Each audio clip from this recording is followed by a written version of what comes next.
Hello दोस्तों, हम लोग गैसीय नियम पढ़ रहे थे। तो देखिए दोस्तों, हमने पिछली वीडियो में गैसीय नियम में गैस समीकरण तक पढ़ लिया था। तो देखिए, गैस समीकरण में एक फॉर्मूला आया था। एक इक्वेशन से PV is equal to nRT, जिसे क्या कहते हैं, गैस समीकरण। ठीक है, इसके पहले हमने जो ट्राई किया था, ये तो n मोल होते हैं गैसों के लिए, तब था। ठीक है, और इसके पहले जब हमने निकाला था तो आया था PV is equal to RT। ठीक है दोस्तों, ये आया था। तो अब हम इसको लेके चलेंगे।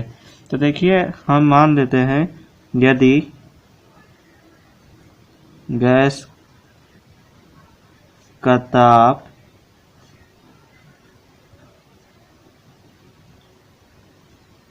T1 और दाब P1 तथा आयतन कितना हो, V1 हो तो। ठीक है दोस्तों, तो देखिए, यदि गैस का ताप हम मान लेते हैं T1 है और दाब P1 है और आयतन V1, तो देखिए कुछ इस समीकरण में वैल्यू पुट करते हैं। P1 V1 is equal to R T1। ठीक है दोस्तों, अब देखिए इसमें क्या है, जो R है एक कांस्टेंट है। ठीक है, एक कांस्टेंट वैल्यू है। तो एक हम क्या करते हैं कि T1 को इस साइड ले लेते हैं, तो ये T1 बटे में हो जाएगा। ठीक है, बराबर R। इसको हम मान लेते हैं समीकरण नंबर 1। ठीक है दोस्तों, अब देखिए ये आपको तब समझ में आएगा जब आप पिछली वीडियो देखे होंगे। ठीक है, क्योंकि वहीं से हमने ये फॉर्मूला निकाला था। ठीक है, तो देखिए, अब देखिए इसमें क्या है। अब हम मान लेते हैं कि कुछ समय बाद गैस का जो ताप है परिवर्तित होकर हो जाता है। गैस का ताप T2 हो जाता है। ठीक है, पहले T1 था, अब कितना हो जा रहा है, T2, और दाब P2 तथा आयतन V2 हो जाए तो। ठीक है, तो देखिए अब फिर से इस इक्वेशन में रखते हैं, तो कितना हो जाएगा, P2 V2 R T2। देखिए, हमने पहले बताया था कि R एक गैस नियतांक है। ठीक है, तो इसकी वैल्यू चेंज नहीं होने वाली, ये वैसे ही रहेगा। अब देखिए इसके आगे क्या करना है, वही T2 को हम कहाँ ले लेते हैं, नीचे। तो ये हो जाएगा P2 V2 अपॉन T2 बराबर R, इक्वेशन 2।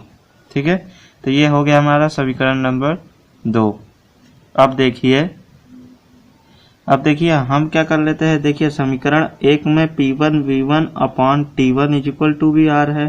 ठीक है, और समीकरण 2 में भी P2 V2 upon T2 is equal to R है। मतलब R बराबर इतना और R बराबर इतना, तो ये आपस में क्या होगी, वैल्यू समान।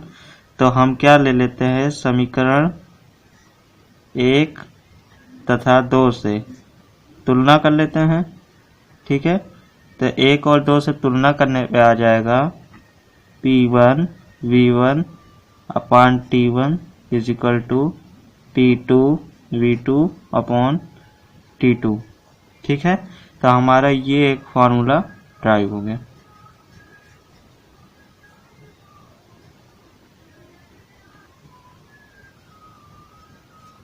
इसकी मदद से हम दाब, आयतन या ताप, अगर कोई भी वैल्यू को निकालना हो तो निकाल सकते हैं। ठीक है, अब देखिए दोस्तों, हमारा अगला नियम है अवोगाद्रो का नियम।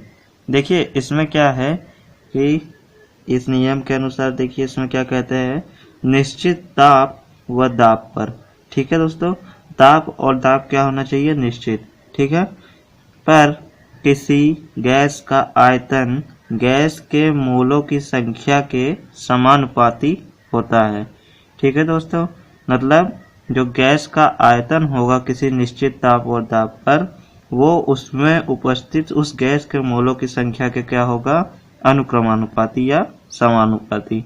तो देखिए इसका मतलब क्या हुआ कि गैस का आयतन को जब हम बढ़ाएंगे तो मोलों की संख्या बढ़ जाएगी और गैस के आयतन को घटाएंगे तो मोलों की संख्या घट जाएगी।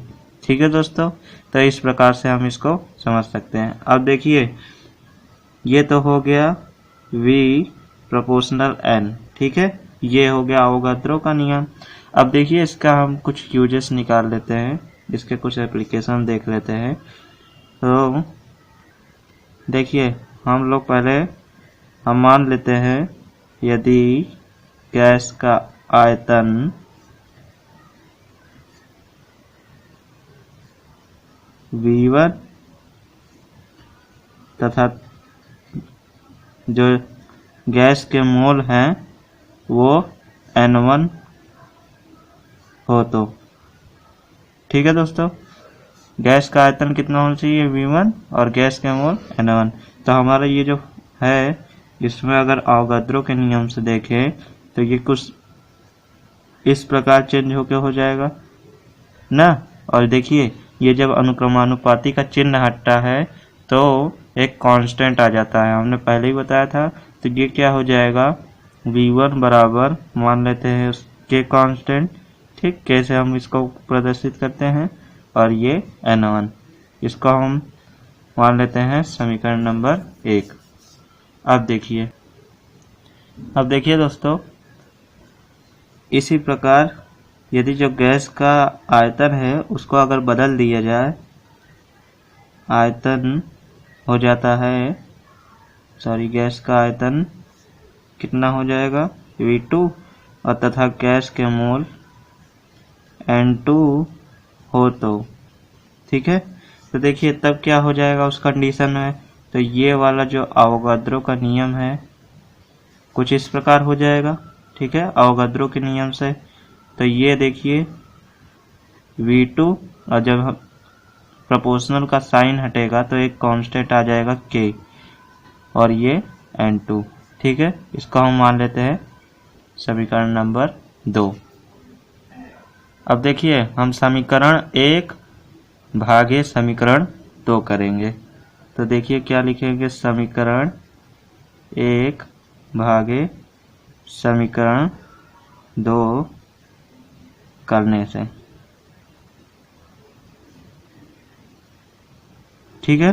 तो देखिए जब हम देखिए एक समीकरण ये है और ये, तो हमको ये करना है, इसका भाग देना है। तो दाया पक्ष का पहले भाग दे देते हैं V1/V2, ठीक है, और बायां पक्ष हो जाएगा KN1/KN2, ठीक है।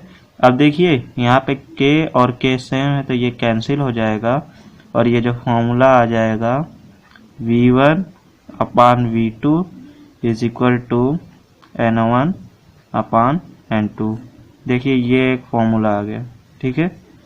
अब इसके द्वारा हम अगर पहले का आयतन और पहले के मोल दिए हो तथा बाद का आयतन दिया हो और पूछ रहा हो बाद के मोल, तो हम निकाल सकते हैं, ठीक है।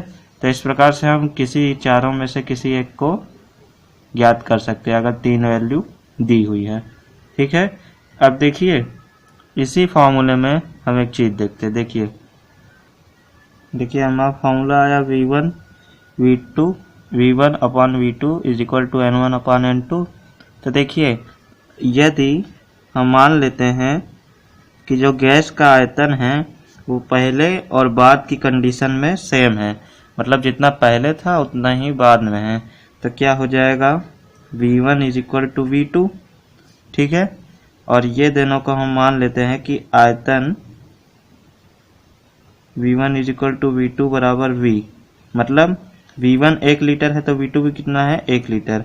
V1 V2 is equal to V, अर्थात V1 V2 जहाँ है वहाँ हम क्या रख सकते हैं V, तो ये हो जाएगा V/V, देखिए इसी फॉर्मूले में रख रहे हैं, और बराबर N1/N2। तो ये क्या हो जाएगा कैंसिल। तो देखिए ये आ जाएगा N1 बराबर N2, ठीक है दोस्तों। तो देखिए इसका मतलब क्या हुआ कि यदि दाब पर यदि गैस का आयतन समान है तो उसमें मोलों की संख्या क्या होगी, समान होगी, चाहे कोई सी भी गैस हो। ठीक है, तो यहाँ से हमारी एक और डेफिनेशन बन गई कि निश्चित ताप व दाब पर किसी गैस का अगर आयतन समान है तो उसमें मोलों की संख्या समान होगी। ठीक है, अब देखिए दोस्तों, हमारा जो अगला नियम है वो ग्राहम का विसरण नियम। ठीक है, तो देखिए इस नियम के अनुसार किसी गैस के विसरण करने की दर, ठीक है दोस्तों, क्या किसी गैस के विसरण करने की दर उसके घनत्व के वर्गमूल के व्युत्क्रमानुपाती होती है। ठीक है दोस्तों, तो हम अगर देखें कि गैस के विसरण करने की दर जो है वो R से अगर प्रेजेंट करें तो ये हो जाएगा R इनवर्सली प्रोपोर्शनल या व्युत्क्रमानुपाती रूट में D। ठीक है, D मतलब गैस का घनत्व। मतलब यदि हम गैस के घनत्व को बढ़ाएंगे तो इसकी विसरण करने की दर क्या हो जाएगी, घट जाएगी, और गैस के घनत्व को अगर घटाएंगे तो विसरण करने की दर बढ़ जाएगी। जस्ट अपोजिट इसका क्या हो जाएगा, अगर हम गैस के विसरण करने की दर बढ़ाएंगे तो घनत्व घट जाएगा, और गैस के विसरण करने की दर घटाएंगे तो घनत्व बढ़ जाएगा। ठीक है दोस्तों, तो ये हो गया व्युत्क्रमानुपाती का मतलब। ठीक है, तो ये हो गया R व्युत्क्रमानुपाती 1/√D। ठीक है दोस्तों, अब देखिए थोड़ा सा हम समझा देते हैं कि विसरण एक टॉपिक है। देखिए विसरण मतलब होता क्या है। तो देखिए दोस्तों, विसरण होता क्या है।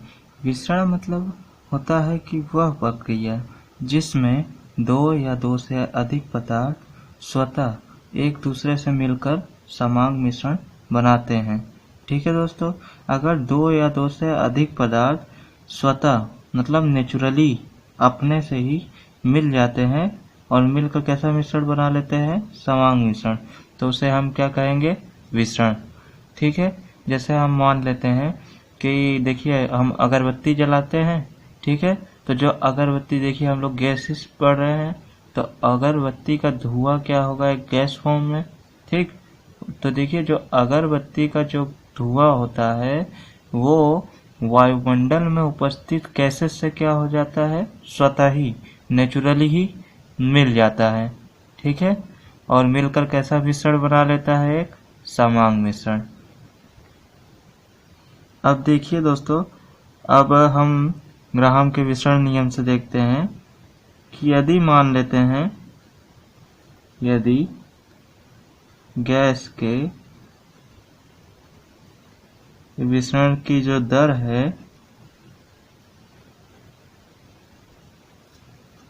विसरण की दर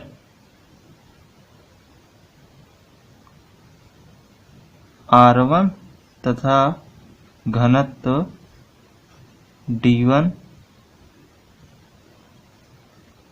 है तो ठीक है दोस्तों, घनत्व क्या रहेगा, D1, ये लिख दे रहे हैं घनत्व क्या होगा, D1।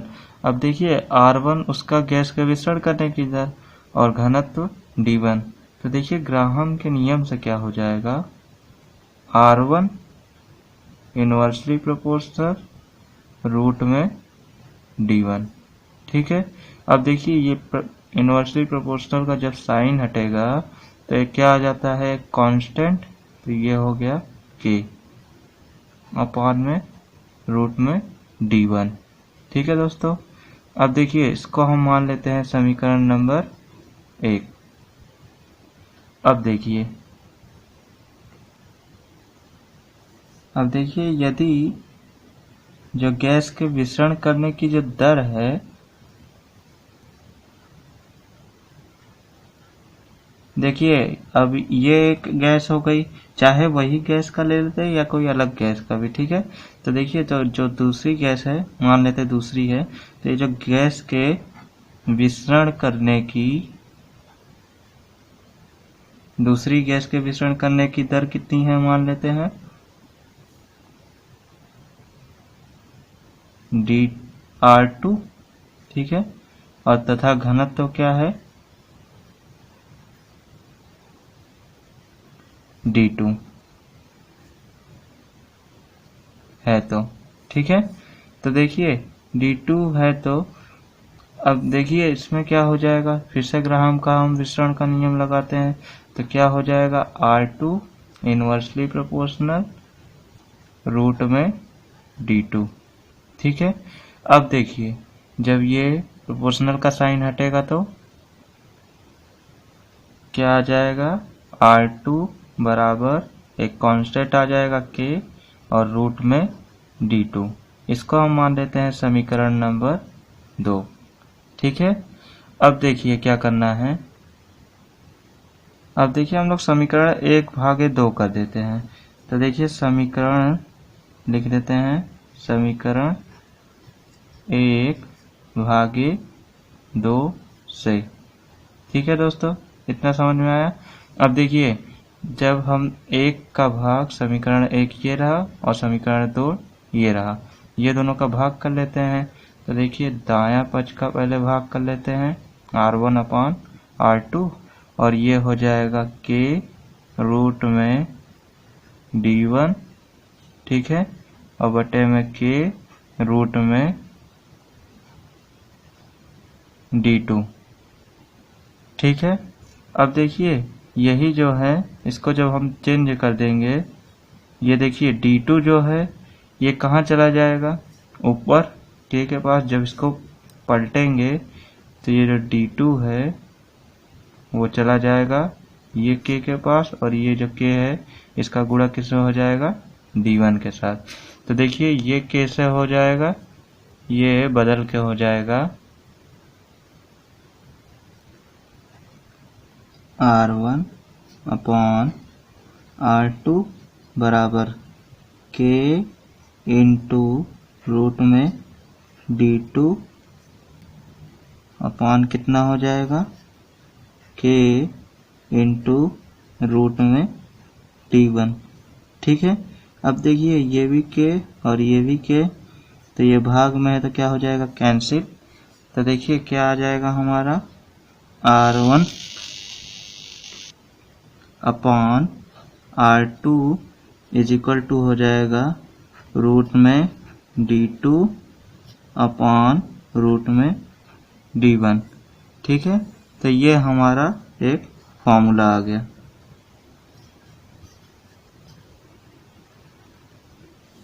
ठीक है दोस्तों। अब देखिए, अच्छा ये देखिए रूट में D2 है, नीचे भी रूट में D1 है, ठीक है। तो मतलब दोनों में रूट चढ़ा हुआ है, तो इसको हम इस रूप में भी लिख सकते हैं R1/R2 इज इक्वल टू, देखिए दोनों में रूट है तो ये हो जाएगा पूरे का रूट क्या हो जाएगा D2/D1, ठीक है दोस्तों। अब देखिए ये भी है, इस रूप में हम इसको भी लिख सकते हैं। अब देखिए ये वाले फॉर्मूले में हम क्या करते हैं, 2/2 का इस साइड में बाएं साइड में 2/2 का क्या कर देते हैं, गुणा। देखिए 2/2 का हम क्यों गुणा करते हैं, देखिए बताते हैं। R1/R2 और हमने क्या कर दिया 2 का इसमें गुणा, तो ये हो जाएगा रूट में 2D1 इंटू अपॉन में रूट में 2D2, ठीक है। अब देखिए 2/2 का गुणा इसलिए किया क्योंकि 2 को जब 2 से कैंसिल कर देंगे, ये भाग में है, कैंसिल होके कितना हो जाएगा 1, और अगर हम 1 से किसी संख्या का गुणा करते हैं तो उसकी वैल्यू चेंज नहीं होती, मतलब फार्मूला यही रहेगा। अगर इसको कैंसिल कर देंगे, 1 से गुणा कर देंगे तो फिर से हमको वही मिल जाएगा, इसलिए हम 2 का ऊपर और 2 का नीचे गुणा कर सकते हैं, ठीक है। अब देखिए, अब हम एक फॉर्मूला बताते हैं। देखिए क्या होता है कि जो अणुभार होता है वो वाष्प घनत्व का 2 गुना होता है। ठीक है, जो अणुभार होता है वो कितना होता है वाष्प घनत्व का 2 गुना। ठीक है, देखिए अणुभार को अगर हम m से प्रेजेंट करें तो m इज इक्वल टू क्या हो जाएगा 2 इंटू, अब देखिए वाष्प घनत्व मतलब वाष्प अर्थात गैस का, ठीक, गैस का घनत्व, और हम गैसीय नियम पढ़ भी रहे हैं तो यहाँ पे हम क्या यूज कर सकते हैं, गैस का घनत्व। तो हम गैस का घनत्व कितना लेके चल रहे हैं, d से प्रेजेंट कर रहे हैं, तो ये क्या हो जाएगा d। ठीक है, अब देखिए जब m इसका अणुभार था, अब देखिए अगर m1 हम मान लेते हैं पहली गैस का अणुभार, तो जो इसका हो जाएगा 2d1 ये, और अगर दूसरी गैस जो हमने ली थी उसका अणुभार मान लेते हैं n2 है, तो ये हो जाएगा 2d2। ठीक है, अब देखिए अब हम क्या करेंगे, m1 और m2 बराबर 2d1 है, देखिए m1 बराबर 2d1 और m2 बराबर 2d2, तो ये 2d1 और 2d2 की जगह, सॉरी देखिए ये थोड़ा मिस्टेक हो गया कि यहाँ पे जो ये d2 तो ये ऊपर d2 रहेगा, अभी गलत हो जाता, और ये क्या रहेगा d1। ठीक है, r1 देखिए ये फॉर्मूला देखते रहिएगा, यही फॉर्मूला रखे हैं, बस 2/2 का हमने ऊपर नीचे गुणा कर दिया है। ठीक है, तो ये हो गया d2 और ये d1। तो देखिए जब हम रखेंगे फॉर्मूले में तो हो जाएगा r1 upon r2 is equal to 2d2 की जगह m1 रखना है, देखिए सॉरी 2d2 की जगह कितना रखेंगे m2। ठीक है, तो ये क्या हो जाएगा रूट में 2d2 की जगह m2, ठीक, और 2d1 की जगह कितना रखना है m1, तो ये क्या हो जाएगा m1। ठीक है, तो ये हमारा फॉर्मूला हो जाएगा r1 upon r2 is equal to क्या हो जाएगा रूट में m2 बाई m1, अर्थात पहली जो गैस का अणुभार है और जो दूसरी गैस का जो अणुभार है बटे में पहली गैस का अणुभार। ठीक है, तो ये हो जाएगा हमारा फॉर्मूला। अब देखिए दोस्तों m जहाँ d2 था, देखिए इस वाले फॉर्मूले में r1 जब इसका ग्राहम के नियम से देखते थे तो क्या आ जाता था d2 ऊपर और d1 नीचे, और ग्राहम का नियम क्या था r इनवर्सली प्रोपोर्शनल रूट में d1, अर्थात देखिए जहाँ d2 था वहाँ क्या आया है, मतलब दूसरी गैस का घनत्व, तो क्या आ गया है दूसरी गैस का अणुभार, अर्थात ये जो है ये भी किस प्रकार संबंधित होएगा गैस के विसरण की दर से व्युत्क्रमानुपाती से। ठीक है, जो गैस का अणुभार होएगा वो व्युत्क्रमानुपाती, देखिए गैस के जो विसरण करने की दर है वो व्युत्क्रमानुपाती होएगी किसके, गैस के अणुभार के वर्गमूल के। ठीक है, क्योंकि यहाँ पे जब d रहता था ना, तो क्या होता था गैस के विसरण करने की दर किसके व्युत्क्रमानुपाती होती थी, गैस के घनत्व के वर्गमूल के। तो देखिए d2 की जगह m2 आया, अर्थात मतलब क्या हुआ कि जो गैस के विसरण करने की दर है वो भी क्या होगी गैस के अणुभार के वर्गमूल के व्युत्क्रमानुपाती। ठीक है, अब देखिए दोस्तों हमारा जो अगला नियम है वो है डाल्टन का आंशिक दाब का नियम। अब देखिए डाल्टन ने क्या कहा, यदि परस्पर क्रिया ना करने वाली, मतलब ऐसी गैस है जो परस्पर क्रिया ना करे। ठीक है, तो देखिए 2 या 2 से अधिक गैसों को एक पात्र में बंद कर दिया जाए। अगर 2 या 2 से अधिक ऐसी गैस जो परस्पर अभिक्रिया ना करे, उनको एक बर्तन, पात्र मतलब बर्तन या सिलेंडर किसी चीज में रख दिया जाए, तो जो समस्त गैसों का परिणामी दाब अर्थात कुल दाब होगा उनके अलग अलग आंशिक दाबों के योग के बराबर होता है। ठीक है, जो परिणामी दाब जो कुल दाब होएगा गैसों का वो उनके अलग अलग आंशिक दाबों के योग के बराबर होएगा। ठीक है दोस्तों, तो देखिए डाल्टन के अनुसार क्या हो जाएगा, कुल दाब बराबर, अगर हम ए बी सी गैसेस ले लेते हैं तो ये जो गैस ए का आंशिक दाब प्लस गैस बी का आंशिक दाब प्लस गैस सी का दाब और ऐसे प्लस गैस जितनी भी हमने गैसेस दी गई है उनका आंशिक दाबों का योग ही क्या होगा, कुल दाब। ठीक है, अब देखिए दोस्तों यहाँ आंशिक दाब का जिक्र किया गया है, तो इस थोड़ा बता देते हैं आंशिक दाब मतलब होता क्या है। तो देखिए हमने नोट में लिखा दिया है, जब इन गैसों को समान ताप, मतलब जो डाल्टन के नियम में यूज की गई, ठीक है, जो गैसों को समान ताप व समान आयतन वाले पात्र में पृथक रूप से बंद किया जाता है। ठीक है, जो हमने गैसेस ली थी उनको समान ताप और समान आयतन वाले, ठीक है, जो पात्र या बर्तन में अलग अलग बंद कर दें, तो जो प्रत्येक गैस द्वारा उत्पन्न किया गया दाब ही उसके आंशिक दाब कहते हैं। ठीक है, तो जो गैस के द्वारा जो लगाया गया उस बर्तन पर दाब होगा वही क्या कहलाएगा, गैस का आंशिक दाब। ठीक है दोस्तों, अब देखिए गैस का आंशिक दाब कैसे निकालेंगे। गैस का आंशिक दाब बराबर होता है गैस का मोल प्रभाज, ठीक है, और इनटू कुल दाब।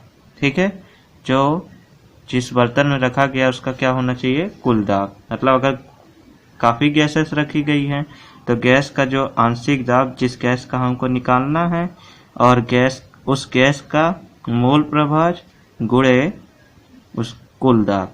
ठीक है, तो देखिए इसको सांकेतिक रूप में अगर हम मान लेते कोई ए गैस है तो उसका जो पार्शियल प्रेशर हो गया बराबर होगा किसके, गैस के मोल प्रभाज, ठीक है, मोल फ्रैक्शन और इनटू टोटल प्रेशर मतलब कुल दाब। ठीक है दोस्तों, अब देखिए तो देखिए थोड़ा सा हम इसको क्लियरली एकदम अच्छे से समझा देते हैं। देखिए आंशिक दाब और डाल्टन के नियम और अच्छे से पढ़ लेते, तो देखिए इसमें क्या है कि देखिए हम मान लेते हैं कोई ऐसे 3 1-1 लीटर आयतन वाला हमने बर्तन ले लिया। ठीक है, अब देखिए इसके अंदर, अब देखिए मान लीजिए सिलेंडर ही है, ठीक है, ये सिलेंडर ही है। अब देखिए इसमें हमने कोई गैस डाल दी, ठीक है, ये 1 लीटर का बर्तन और ये तीनों एक ही टेम्परेचर में रखे हुए हैं। मतलब अगर 25 डिग्री सेंटीग्रेड टेम्परेचर है तो तीनों का कितना होना चाहिए, 25 डिग्री सेंटीग्रेड। ठीक है, तो देखिए ये समान आयतन व समान ताप हो गया। ठीक है, तो ये हमने इसमें गैस डाली और ये हमने पिस्टन ब्लॉक, ठीक, इसका भी पिस्टन बंद कर दिया और इसमें कोई दूसरी गैस डाली। देखिए इसमें एक गैस डाले, इसमें कोई और गैस और इसमें कोई और गैस। ठीक है, तीनों 1-1 लीटर वाले। ठीक है, इसका जो आयतन है वो क्या करना है, निश्चित, तो इसका आयतन 1-1 लीटर है तीनों का और तीनों में हमने अलग अलग गैसेस डाल दी। ठीक है, और इसका तीनों का ताप भी क्या है, निश्चित, मतलब एक ही वैल्यू है। अब देखिए, अब जो इसमें गैस डाली है उसके द्वारा जो इस पात्र अथवा सिलेंडर पर, ठीक है, जो लगाया गया दाब होगा उसे हम क्या कहेंगे, आंशिक दाब इस गैस का। ठीक है, और इसमें जो गैस डाली है इसके द्वारा इस सिलेंडर पर लगाया गया दाब होगा उसको हम इस गैस का आंशिक दाब कहेंगे और इसके द्वारा जो लगाया गया दाब होगा उसको हम इस गैस का आंशिक दाब। तो हम मान लेते हैं ए गैस हमने इसमें डाली, इसमें बी और इसमें सी, तो इसका जो आंशिक दाब आएगा कितना, पी ए, और देखिए आंशिक दाब को पी एन से प्रेजेंट करते हैं। ठीक है, तो मतलब ए गैस डाली तो पी ए और बी गैस डाली तो पी बी और इसमें सी गैस तो इसका आंशिक दाब पी सी। ठीक है, अब देखिए हमने फिर 1 लीटर का पात्र लिया, ठीक है, या फिर सिलेंडर। तो देखिए ये हो गया, पिस्टन लगा दिया। अब देखिए इस सिलेंडर में क्या है, हमने ए, बी और सी तीनों गैसेस को भर दिया, ठीक है। इस सिलेंडर में हमने ए, बी और सी तीनों गैसेस को भर दिया। तो देखिए अगर हमने इसमें ये तीनों गैसेस को भर दिया और आयतन इसका कितना, 1 लीटर ही, और टेम्परेचर भी उतना ही जितना ये तीनों के जब रखा गया था, ठीक है। 25 डिग्री सेंटीग्रेड मान के चले तो इसमें भी कितना, 25 डिग्री सेंटीग्रेड रखे थे, ठीक है। अब जब हमने ये तीनों गैसेस को डाल दिया, ये देखिए डाल्टन का नियम है, तो हमने ये तीनों गैसेस को जब इसमें डाल दिया तो इस के जो ये सिलेंडर है इस पे जो लग रहा दाब होएगा, मतलब कुल जो दाब होगा वो गैस ए के आंशिक दाब, गैस बी के आंशिक दाब और गैस सी के आंशिक दाब के योग के बराबर होगा, ठीक है दोस्तों। तो आई होप कि आपको अच्छे से समझ आ गया होगा, ठीक है। टोटल दाब किसके, ए, बी, सी, मतलब जितनी गैसेस डाली हुई हैं उसके आंशिक दाब के बराबर होगा, ठीक है। तो ये है गैस डाल्टन का नियम, ठीक है दोस्तों। अगर वीडियो अच्छी लगी हो तो प्लीज़ लाइक करना ना भूलें और शेयर ज़रूर करें। अगर अभी तक आपने सब्सक्राइब की बटन नहीं दबाई तो प्लीज़ सब्सक्राइब की बटन दबा दीजिए, जिससे आपको अगली वीडियो की नोटिफिकेशन मिल सके। Thank you. For more videos, like, share and subscribe. Also press the bell icon.